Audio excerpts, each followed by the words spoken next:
Bueno, vamos, como ya tenemos una idea de lo que es el TEC y cómo está asociado también al TEC, al traumatismo medular, vamos a pasar un poquito más rápido. Lo que tenemos es que el traumatismo raquimedular, ¿no? Es un traumatismo que como vamos a ver, es un traumatismo de la columna que si no reconocido y manejado apropiadamente va a tener un daño irreparable, ¿no? Tenemos pacientes que de repente al momento de que no se reconoció que tuvieron un traumatismo cervical, se le movió irresponsablemente del traslado de repente desde alguna zona del norte o el sur, por no decir alguna institución específica, y durante el traslado el paciente había historia que movilizaba miembros inferiores, miembros superiores, y de un momento a otro en el cambio de esa medida no pudo movilizarlo. Entonces es triste un paciente que puede tener un buen pronóstico, pero por este dato de que no es reconocido y manejado apropiadamente, prácticamente el paciente puede quedar parapléjico, fallecer, etcétera, tetrapléjico, ¿de acuerdo? Entonces, por eso es importante saber este tema, ¿de acuerdo? Entonces, no nos olvidemos, ¿no? Entonces, no descarta la presencia de lesiones óseas o ligamentos de la columna, ¿no? Solo indica que aún no ha ocurrido una lesión medular. Es importante que vamos a ver lo que es el traumatismo vértebro-medular, ¿no? Cuanto a la definición, toda lesión producida en la columna vertebral o el cordón espinal, ¿no? Por acción de fuerzas externas, ¿de acuerdo? Es toda lesión que va a ocurrir en la estructura ósea, ligamentos, etcétera, discos, correcto, tendones, ¿de acuerdo? Entonces, en cuanto a la epidemiología, los varones son los más afectados, siempre, ¿de acuerdo? La edad promedio es entre los 15 y los 28 años, ¿de acuerdo? Los accidentes, igual que en el TEC, son la mayor causa, ¿de acuerdo? Y esta bibliografía refiere a veces las horas, ¿no? Que son las madrugadas, etcétera, por los accidentes de tránsito, ¿de acuerdo? Y tienen una alta mortalidad, casi parecida al del TEC, de hasta un 40%. ¿De acuerdo? Entonces, para entender un poco de esto, un poquito más, tenemos a ver aquí la anatomía. Tenemos aquí la columna vertebral, sabemos que tiene cervical, dorsal, ¿no? Lumbar, etcétera. Aquí en el trauma de vértebro medular debemos saber que se conoce como trauma vértebro medular cervical. Ya sabemos cuando ocurre entre el 1 y el 7, ¿de acuerdo? Entre el cervical 1 y 7, pero hablamos de alta cuando tiene 1, 2, recuerda hasta 3 algunas bibliografías, y si tiene más de 3, 4 o en la vértebra tercera, cuarta, quinta, sexta, séptima, ya estamos hablando del traumatismo vértebro cervical bajo. Entonces es un tipo de clasificación, ¿de acuerdo? Lo mismo el dorsal, ¿no? Hablamos de un TBM, traumatismo vértebro-medular o espino, ¿no? O espino vertebral, cuando toracolumbar a veces, ¿no? O cérvico torácico, cuando están entre cervicales y las vértebras torácicas.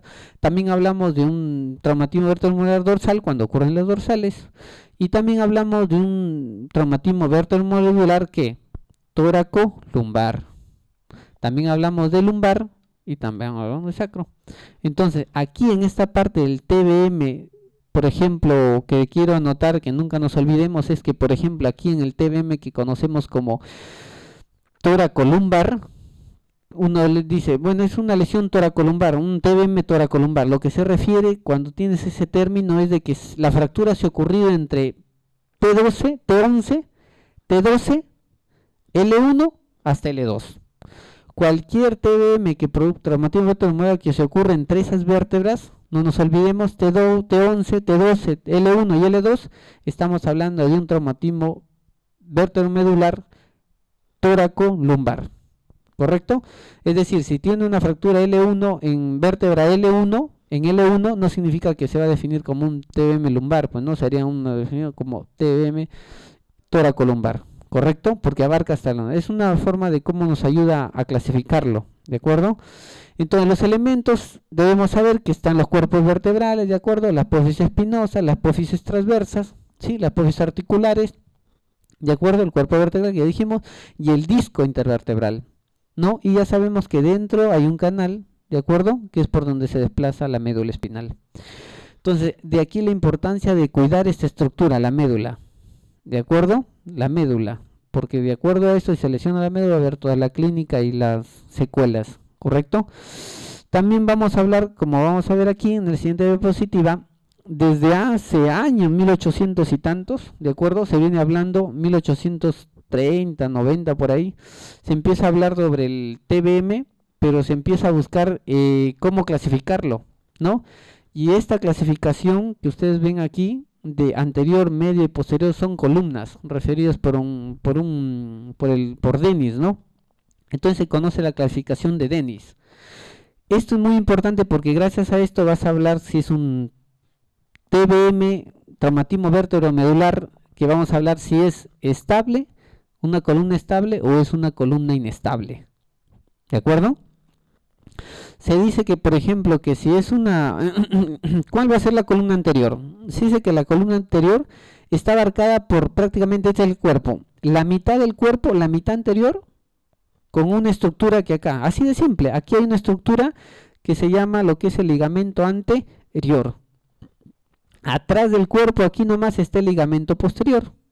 Entonces, toda estructura, todas esas estructuras que están en el piso, en esta parte anterior, es decir, de la mitad del cuerpo vertebral, ya sea cuerpo vertebral, que más hay acá, disco intervertebral, y también está lo que es el ligamento anterior. Entonces, todo eso viene a ser lo que se llama la columna anterior de la clasificación de Dennis. Luego, lo que sigue atrás es la mitad del cuerpo posterior.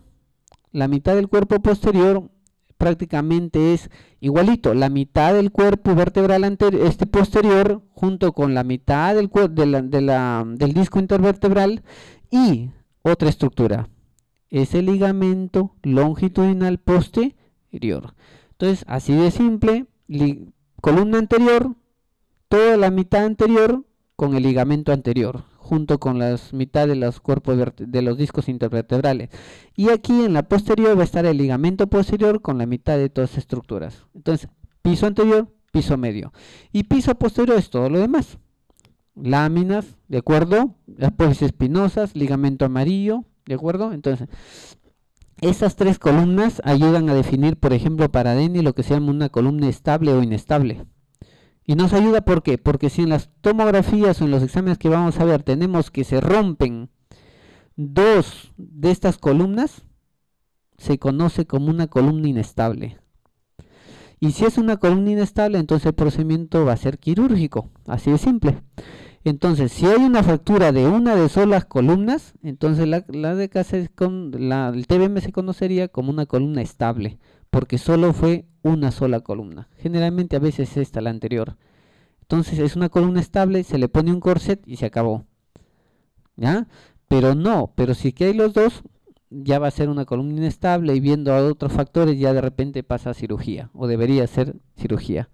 ¿De acuerdo? El concepto de estabilidad de la columna también ha sido un poquito bien discutido, pero generalmente viene a ser por el simple hecho de la condición de estabilidad de la columna, va a ser por ejemplo, la condición de que tiene la columna, de que bajo esfuerzos fisiológicos, ¿de acuerdo? La columna logra conservar, ¿de acuerdo? Conservar su posición, logra evitar daño medular, logra evitar lo que es el daño de estructuras nerviosas que salen de dicha médula, logra detener lo que es el dolor de repente, ¿de acuerdo? O parestesias, etcétera. Entonces, todo eso se llama estabilidad. Entonces, si una columna se llama inestable, cuando tiene el daño de esas dos columnas para Dennis. Si tiene dos columnas, es inestable. Entonces significa que tendría que ser quirúrgico, probablemente. ¿De acuerdo? Muy bien. Esta de acá es una clasificación más actual, la que se utiliza generalmente, una clasificación de la AO, ¿no? La AO simplemente es una clasificación que simplemente lo que refiere es que los mecanismos de acción, a diferencia de la anterior, que es un poquito simple, pero sí es útil, la de aquí es un poquito más complicada, ¿no? Pero nos ayuda mejor un poquito a lo que es la decisión quirúrgica. Por ejemplo, la figura, la AO, prácticamente tiene una clasificación A, B, C. Y dentro de la A tiene prácticamente tres subtipos, ¿no? Tres tipos, 1, 2, 3, y después vuelta tiene otros tres subtipos. La B también igualito, tres tipos y vuelta tres subtipos, y la C también, ¿no? Lo bueno es que esto de acá habla de compresión del piso anterior. Si hay una fricción de compresión, es prácticamente un tipo A. Si es prácticamente una extensión, habla un tipo B, y si es un mecanismo de rotación, pasa a ser un tipo C. Eso es para su conocimiento, ¿no? Ya después de repente podemos mencionar algo más, ¿de acuerdo? Para que sepan. Entonces, el nivel de frecuencia del trauma es el siguiente, ¿no? El más frecuente, como hemos dicho, es el nivel cervical bajo, C5, C6, C7, ¿de acuerdo? Y el siguiente en frecuencia es el T12, T2, L1. Por eso se utiliza el término en el segundo caso de fractura, ¿no? TBM, traumatismo vertebromuscular dorsolumbar, porque es la segunda mayor frecuente, ¿no? En frecuencia, ¿no? Y la primera, como es más frecuente, por eso siempre habíamos conversado que cuando se le solicita una radiografía en un paciente que tiene sospecha de trauma vertebromedular, ¿qué es lo que haces? Le pides radiografía cervical lateral, frontal y lateral, especialmente lateral, pero con foco en C6, C7. ¿Por qué? Porque ahí es donde es más frecuente. Si tú no le pides en eso, el paciente le toman y generalmente no sale C6 ni C7, sino que sale, por ejemplo, más arriba. Entonces, esa fractura de ahí donde es más frecuente, no pasó, no se vio. Y eso es lo que pasó con los pacientes uno de los pacientes que les comentaba, ¿no? Le subieron placa, no vieron nada en la parte anterior, los decidieron trasladar para acá, y en el momento de trasladar, en un momento que lo trasladaron, ahí es donde el paciente que había estado movilizando brazos y piernas sintió y no pudo movilizarse más, ¿no? El paciente prácticamente después se aspiró durante el camino, etcétera, hizo neumonía, hizo paro, etcétera. Entonces es triste ver estos casos, ¿no? Por eso es que saber eso, que todo paciente con TBM, por favor, especialmente accidente de tránsito, pedirle que sean cervical con foco C6, C7, y además que sean laterales. Pero que sean, ojo, si trabajas en una institución donde sacan placas, que sean laterales como deben ser las laterales, o sea, tomarle el lateral, porque generalmente el personal a veces lateral, ¿qué hacen? Le toman la frontal, y lateral lo único que hacen es que lo giran la cabeza, ¿no? Entonces, al girarle la cabeza, aparte de que puede haber el riesgo, no se ve bien cualquier lesión, pero en la lateral se puede ver bien nítida las lesiones. Nos ayuda bastante, ¿no? No es como una tomografía, pero nos ayuda bastante si hay algún problema de disrupción, anterolistesis, etcétera, del TBM, ¿de acuerdo? Entonces seguimos. Las secuelas de invalidez es una de las consecuencias principales y tiene un impacto económico social bárbaro. Tener un paciente con TBM es muy muy costoso, es muy discapacitante, ¿de acuerdo? Y bueno, la clínica. Un paciente que tiene el accidente, algún antecedente, ¿no? Tiene dolor, por ejemplo, en cuello, en espalda, ya sea al reposo o al movimiento, dolor al palpar la zona posterior del cuello, deformidad, contractura muscular en el área, etcétera. Todo eso te está indicando que podría haber un TBM. Ese dolor, ya sea en la región cervical, en la espalda, en la región torácica, en la región lumbar, eso se llama el signo de Dandy, ¿no? Dandy positivo se le llama. ¿De acuerdo? Ese dandy, cuando tú palpas la zona posterior de la columna y presiona, y el paciente le duele, eso es indicativo que debería solicitarse exámenes para ver si tiene o no tiene un TBM. ¿De acuerdo? De acuerdo al mecanismo también. Entonces, la disminución, por ejemplo, en la sensibilidad o motricidad posterior a un evento traumático. ¿De acuerdo? También nos da una sospecha de esto. Disminución del nivel de conciencia secundaria, un TEC, también hay que tener cuidado. Signos y síntomas de shock neurogénico, cinemática sugerente de la lesión, es lo que generalmente, ¿qué pasó? Lo que generalmente habíamos conversado en el TEC. Todo paciente que evaluemos se tiene que saber dónde, cómo, cuándo. No es lo mismo atender un paciente que se cayó de una bicicleta, de acuerdo, a un paciente que iba por la bicicleta, estaba pasando una avenida y un carro lo embistió. Todo eso, o un paciente, no es lo mismo un paciente que iba como copiloto sin cinturón a un paciente que hubo como copiloto con cinturón. Entonces, todo es importante en la información para la atención de estos pacientes, ¿de acuerdo? También lo mismo el nivel de conciencia, porque generalmente, como van a saber, un gran porcentaje de los pacientes que tienen TEC van asociados a TBM y un gran porcentaje de los de TBM van asociados a TEC. Entonces es importantísimo eso. Ahora, el daño medular primario, así como el daño medular, así como el daño primario en TEC, se clasifica de eso, ¿no? Daño medular primario es aquel que se le ocurre por el evento, ¿no? El edema, la hemorragia, la isquemia y la hipoxia, ¿no? Y el shock medular prácticamente es un daño medular secundario, que también se da, ¿no? Mecanismos metabólicos de disminución de flujo sanguíneo, ¿no? Hipoxia, el shock espinal, ¿de acuerdo? Es un paciente que tiene su clínica, tiene una clínica de shock medular que el paciente viene con problemas con hipotensión, ¿de acuerdo? Tiene hipotensión, tiene extremidades frías, el paciente presenta a veces dificultad para respirar. No se olviden que a veces el nivel de lesión de la médula, por ejemplo el C4, es la que va a abarcar lo que es la respiración, ¿no? El diafragma, va a inervar el diafragma. Si el nivel de daño es por ese nivel, entonces lo que pasa es que el diafragma se va a va a empezar a hipoventilar, no mueve extremidades, no le ayuda a la caja torácica a respirar, y el paciente, aparte de eso, hay daño en cuanto a la irrigación del sistema arterial, venoso, etcétera. Entonces no hay una vasoconstricción y el paciente hay vasodilatación y entonces hay un shock espinal, ¿de acuerdo? Ahora, esto es importante también, ¿no? Los niveles, como está conversando, ¿no? El nivel C2, por ejemplo, de hecho que tienes que estar, si ves que una fractura, un TBM a ese nivel, ¿no? En una radiografía le estás pidiendo y ya estás viendo esto, va a necesitar probablemente una asistencia de ventilación artificial, ¿no? Igual que el C3, C4, ¿de acuerdo?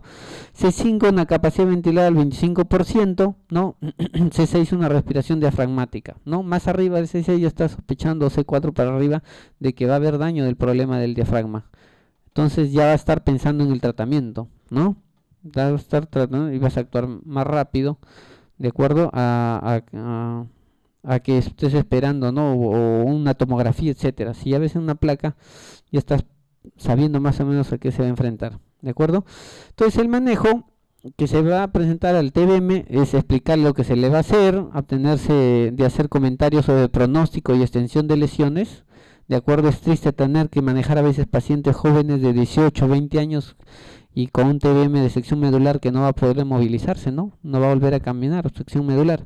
Entonces hay que tener cuidado de abstenerse de hacer comentarios, ¿no? Sobre ese pronóstico, porque eso ayuda inclusive a la recuperación del paciente, porque el paciente se puede deprimir, puede intentar suicidio, hospitalario, etcétera. ¿De acuerdo? Se deprime, tiene que estar vuelta con interconsulta psicóloga, psiquiatra, porque no es fácil personas jóvenes que tengan esta noticia. Inmovilizar manualmente el cuello cervical hasta que sea adecuadamente la inmovilización, eso es importantísimo. Todo paciente sospecha de TBM o especialmente, por ejemplo, alcohólicos que de repente han estado en estado etílico en algún accidente, siempre tiene que sospecharse de trauma cervical o trauma vértebro-medular hasta que se demuestre lo contrario. ¿De acuerdo? Por la que hemos explicado ya el daño que puede haber, ¿ya? Durante el rescate, siempre tienes que movilizar al paciente en esa posición, ¿no? Siempre, todo en paralelo, ¿no? Entonces, el manejo hospitalario avanzado es importante también, ¿de acuerdo? La vía aérea, el control de la columna cervical que hablamos, la ventilación, oxigenación, el ABC, ¿no? De neurológico, exponer y examinar completamente al paciente, ¿no? La vía aérea, ya sabemos que lo que es inmovilizar la columna cervical y permeabilizar la vía aérea. Ya, inmovilizar la columna cervical con collarín, si no hay collarín en la mano, a veces pueden transportar a sus pacientes al área hospitalaria de repente con algún material, de repente algún cartón, etcétera. La idea es no inmovilizar la columna cervical, ¿correcto? Permeabilizar la vía aérea. Siempre hay que estar verificando que no haya de repente cuerpos extraños, ¿de acuerdo? Se debe retirar esos cuerpos extraños y aspirar secreciones. Los pacientes que sufren traumatismo vértebro-medular, ¿no? Una de las cosas que aumenta su mortalidad son esas, las aspiraciones, las neumonías aspirativas, ¿de acuerdo? Entonces, por eso la importancia de aspirar secreciones y retirar de cuerpos extraños, ¿no? De esas áreas de la vía aérea. Bueno, también ahí está tener que utilizar los elementos mentales como es la intubación endotraqueal. Todo paciente que ya hemos visto que tiene ya sea el grado bajo, que esté sospechando, por ejemplo, de un TBM alto, ya vas a saber que no va a poder movilizarse el pulmón, no va a poder, perdón, el diafragma, entonces va a tener que ser intubado, ¿de acuerdo? Para evitar que se aspire. La ventilación y oxigenación, si necesitas transportar a un paciente que está asociado a algún problema de dificultad respiratoria, inclusive tienes que darle el aporte de oxígeno adecuado. Todo paciente, así como el TEC, esos pacientes tienen que recibir un apoyo de oxígeno, ¿de acuerdo? Entonces, el fluido, en los fluidos, pues, generalmente se utilizaba el lactato. Actualmente a las últimas bibliografías que están saliendo es que el mejor indicador para reponer fluidos tanto en el TEC y en líquido en TBM siempre va a ser el cloruro de sodio, ¿no? En cuanto al choque espinal que habíamos conversado, ya sabemos que más o menos es por eso, ¿no? Porque prácticamente no hay pasaje del sistema adecuadamente, el simpático del parasimpático, porque se dañan todas esas estructuras nerviosas que van a ordenar el simpático y el parasimpático, que es la vasoconstricción, ¿de acuerdo? La frecuencia cardíaca, etcétera, para que bombee bien el cuerpo, ¿de acuerdo? Al cuerpo la sangre. Entonces, como falta eso, ¿qué lo que va a hacer es hidratar, ¿correcto? Con solución salina fisiológica, y también colocar adrenalina o a veces dopamina, ¿correcto? La dopamina aquí está la dosis, y la noradrenalina generalmente pues instalas en 100 miligramos, en 100 mililitros de solución salina fisiológica, le colocas noradrenalina o norepinefrina, que viene el 4 miligramos, le colocas 5 ampollas, ¿no? Y eso ya empiezas a valorarlo, ¿no? Empiezas a manejar la presión aumentando un goteo, ¿de acuerdo? Entonces así ayudas a elevar esa presión, ya que la hipotensión también en el paciente del TBM, así como el TEC, también trae consecuencias pésimas, ¿no? Como la hipoperfusión, etcétera, ¿de acuerdo? Empeora el pronóstico. Entonces noradrenalina te ayuda, ¿correcto? El déficit neurológico, ya sabes, todo paciente debe ser evaluado también por la escala de Comey-Glagow, nos va a ayudar a ver la evolución. Y aquí he traído algunos casos de algunos pacientes, ¿no? Por ejemplo, este es un paciente joven, 18 años, ¿no? Que iba siendo transportado iba transportándose en un minivan por una sierra liborteña. Parece que el chofer se quedó dormido y el paciente iba en la parte de atrás. Y para su mala suerte, cuando el carro cayó por el abismo, más o menos 200 metros, él al sentir el impacto cae en un movimiento de la cintura un poco enrotada y justo en la región lumbar, sobre un asiento, sobre un borde de un asiento. Entonces el paciente lo único que sintió el golpe, no sintió dolor, pero lamentablemente posterior al golpe no podía movilizar extremidades. Entonces, como ustedes pueden ver aquí en esta radiografía, en esta placa ya hemos visto, es que estos pacientes con TBM, para hacer un pequeño resumen para seguir avanzando, no te olviden, para no olvidarnos, TBM, mecanismo de acción que sospecha de eso, va a ser que tú le pidas una radiografía. Ya sabes cómo pedir una radiografía, que todas sean laterales, ¿de acuerdo? Depende. Ahora, ¿cuándo tú vas a pedir en qué zona? Si es un accidente de tránsito, un mecanismo de acción alto, etcétera, tú le vas a pedir generalmente de todo lo que es la columna. Pero mucho más todavía si tú haces el examen que hemos quedado, que es el examen de Dandy, que es simplemente presionar todo lo que es la parte posterior de la columna, de la región cervical hasta la región lumbar y sacra. Entonces tú vas a verificar ahí, vas a decir dónde le duele, Eso se llama Dandy positivo. Y este paciente podría tener este examen, podría tener un TBM a este nivel. Entonces pides un foco de CTM y que sea siempre lateral. Una vez que tienes una radiografía que se evidencia fractura, perfecto. Si hay déficit sensitivo, la radiografía lo que se recomienda es que pases a pedir una resonancia magnética, ¿no? Esto es para avanzar. Pero si no hay déficit sensitivo, no hay problemas de hiperalgesia, de hipoalgesia, de analgesia, etcétera, entonces simplemente puedes solicitar una tomografía. Porque tú ves mediante la radiografía, tú has visto una fractura, pero no hay déficit sensitivo, entonces pides una tomografía. Pero si hay déficit sensitivo como parestesia, endormecimiento, etcétera, hormigueos, entonces ya lo que se le va a pedir es una resonancia magnética. ¿Correcto? En la resonancia magnética, ¿para qué? Para que la resonancia magnética nos va a ayudar a detectar el daño de la médula, ¿no? Es una donde nos ayuda a ver estructuras blandas, mejor definición, entonces nos va a ayudar a ver cuál es el plan quirúrgico. Entonces ese es el plan, no nos olvidemos, ¿ya? Placa clínica, placa radiografía, si la radiografía sale y hay signo de fractura, y si hay déficit sensitivo, resonancia. Si no hay déficit sensitivo, una tomografía. A veces puede ser con reconstrucción 3D, de acuerdo a qué es lo que está sospechando. ¿De acuerdo? Entonces, aquí en esta lesión, aquí podemos ver, miren cómo ha habido lo que es aquí este nivel no se puede ver muy bien pero probablemente sea la región del sacro. Entonces si esta es la región del sacro, este sería el E5, este sería el E4, este sería el E3, el E2, el E1 y aquí está la fractura de 12. Entonces este está escasillado como prácticamente una fractura toracolumbar, ¿no es cierto? De 12. Prácticamente ha habido prácticamente un desliz, y también ha habido una estenosis de canal, ha invadido el canal, ha habido un desplazamiento. El mecanismo generalmente de esto, como habíamos estado hablando, prácticamente ha roto las 3 columnas que había mencionado de Denis, la columna anterior, la columna posterior, medio, y la columna posterior. Por lo tanto, así ha afectado las 3 columnas según la clasificación de Denis, y por lo tanto esta es una fractura que amerita estabilización de columna, colocársele placas, ¿de acuerdo? Inclusive a veces reemplazos de cuerpo vertebral para poder si bien es cierto a veces no mejora el pronóstico porque ha habido sección medular, ¿de acuerdo? Pero sí tienes que ayudar para que le coloquen su fijación, ¿no? ¿Para qué sirve esto? Si estás atendiendo pacientes un poco lejos de la parte de la ciudad, si ya ves clínica y sección medular, ¿de acuerdo?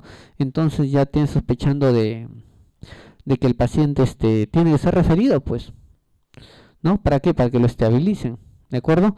¿Cómo sé que hay sección? ¿Cómo es que yo puedo sospechar si hay sección medular completa o no de la clínica?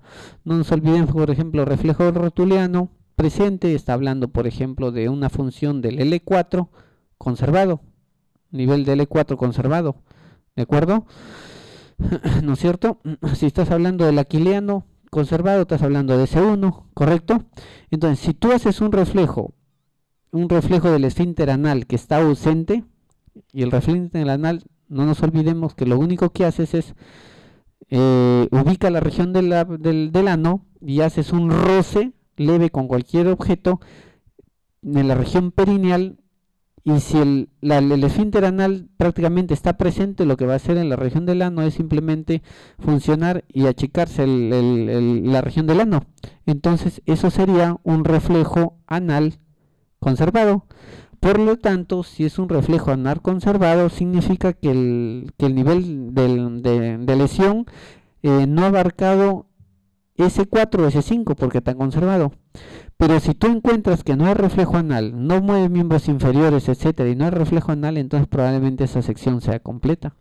Entonces tú clínicamente ya puedes examinar al paciente allá en donde se encuentre, no muy lejos, y examinarlo. Y si no hay eso, prácticamente sospechar que ha sido una sección medular completa, y probablemente con placas de repente se evidencia que necesiten que le saquen una resonancia, una tomografía. ¿De acuerdo? También eso también nos ayuda con el reflejo, ¿no? Bulbo cavernoso, ¿no? Donde prácticamente presiona lo que es la base del pene, presiona lo que es la base del pene, y simplemente hay un reflejo también igualito, del esfínter anal, se contrae, ¿no? Eso es conservado, ¿de acuerdo? O a veces tracciona la sonda Foley, dice que le han colocado la sonda Foley, entonces también hay un reflejo, ¿no? Ligeramente. Entonces, si hay esos signos, si esos signos que estoy mencionando están ausentes, significa que es probable que tenga una sección medular completa, ¿de acuerdo? Muy bien, entonces, de acuerdo a eso, se va a actuar en el tratamiento, ¿correcto? Entonces, según la clasificación de Dennis, aquí sería prácticamente las tres columnas y por lo tanto una fijación. Según la rotación, la clasificación de la AO que habíamos visto anteriormente, que habíamos dicho que la tipo C era cuando hay un mecanismo de rotación. Este paciente tuvo un mecanismo de rotación y se invadió el canal, miren. Entonces, esta es una clasificación tipo C también, ¿ya?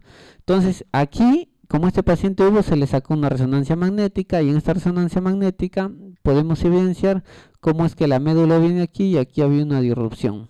Se invadió la estructura del hueso del D12, invadió canal y hubo una disrupción de la columna acá. Y por acá vamos a poderlo ver un poquito más cerca. Aquí está lo que es la estructura de la médula, ¿no? Pero aquí en la D12 prácticamente había una disrupción total, como aquí también se puede notar, ¿no? Entonces el paciente prácticamente dejó de movilizar. Acá también se puede ver. Otra cosa, la forma de cómo ver las resonancias o las tomografías, primero no se olviden que primero son las longitudinales, ¿de acuerdo?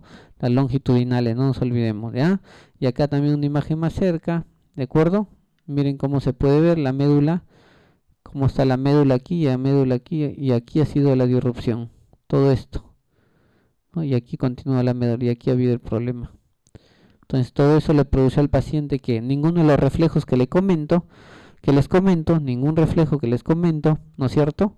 No puede movilizar miembros inferiores, a veces, ¿no? A veces siente hasta en ese nivel, ¿no? De 12, de 10.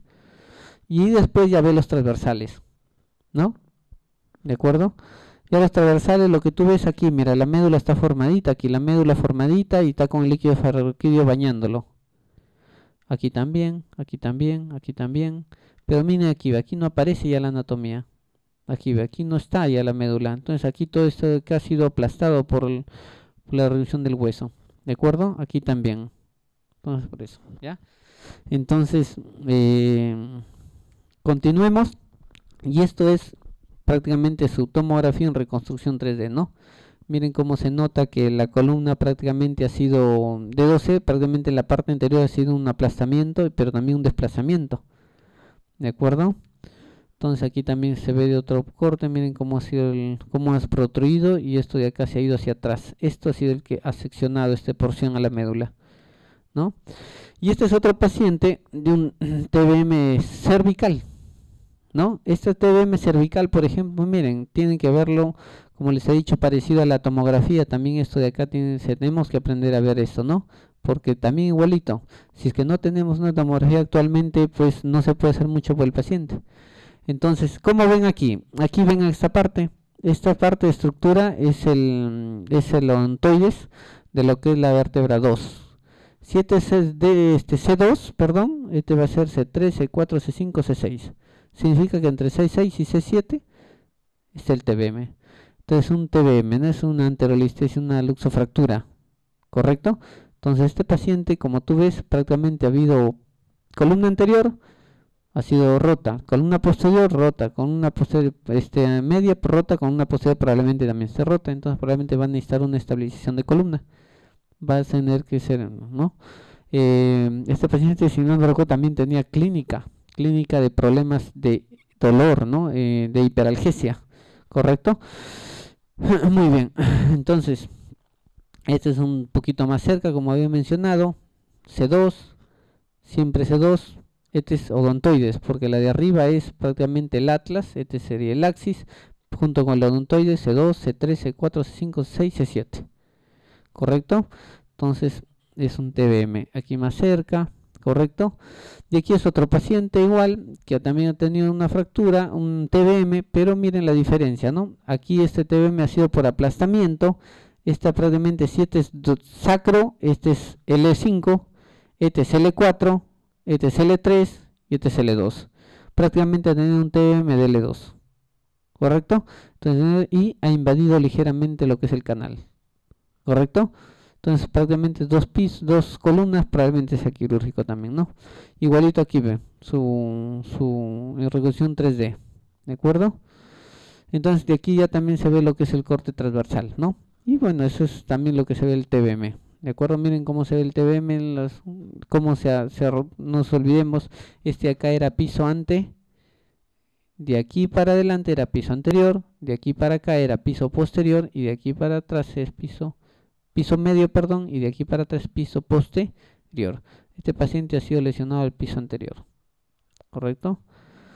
Muy bien, entonces una placa que está asociado, que lo puse porque todo paciente que tiene un TBM generalmente está asociado a veces a un TEC. Y también al revés, un TEC generalmente está asociado a un TBM. Entonces siempre hay que tenerlo presente eso, para evaluar a un paciente ya sea con TBM o con TEC, porque pueden estar asociados. ¿De acuerdo? Muy bien, en cuanto a una duda que tenía uno de los asistentes, era de que había un poco de duda en cuanto a si podía romperse o de qué forma se podía romper alguna de las columnas de Denis que habíamos conversado. Habíamos conversado, por ejemplo, que en las columnas de Denis, esto de acá es un tipo de fractura, por ejemplo, del cuerpo vertebral, por ejemplo, así. Este es un corte del anterior, ¿de acuerdo? De esta. Pero esto de aquí, si nosotros si nos fijamos bien, aquí vemos que aquí está ruptura del piso anterior. Hay fractura aquí de la columna anterior que habíamos mencionado. Anterior, pero si nosotros nos damos cuenta más acá, también está aquí el medio. Y hay inclusive unas fracturas desplazadas que abarcan lo que es el piso, el canal medular. Entonces, acá hay dos columnas. No se nota que haya fractura de estas partes de acá, pero sí hay dos columnas. Por lo tanto, esto sería una columna inestable por la clasificación de Denis, ¿de acuerdo? Pero el corte de acá que vemos, el siguiente, este de acá es un corte de uno de estos, del anterior, donde solo se evidencia una parte anterior. Entonces, generalmente, y ahí viene la duda también, la más frecuente de las fracturas es esta. Cuando se fractura la columna anterior. ¿Por qué? Porque como esto está en la región anterior, lo que hace el cuerpo es flexión. Como hace flexión, los cuerpos anteriores de la columna vertebral se aplastan.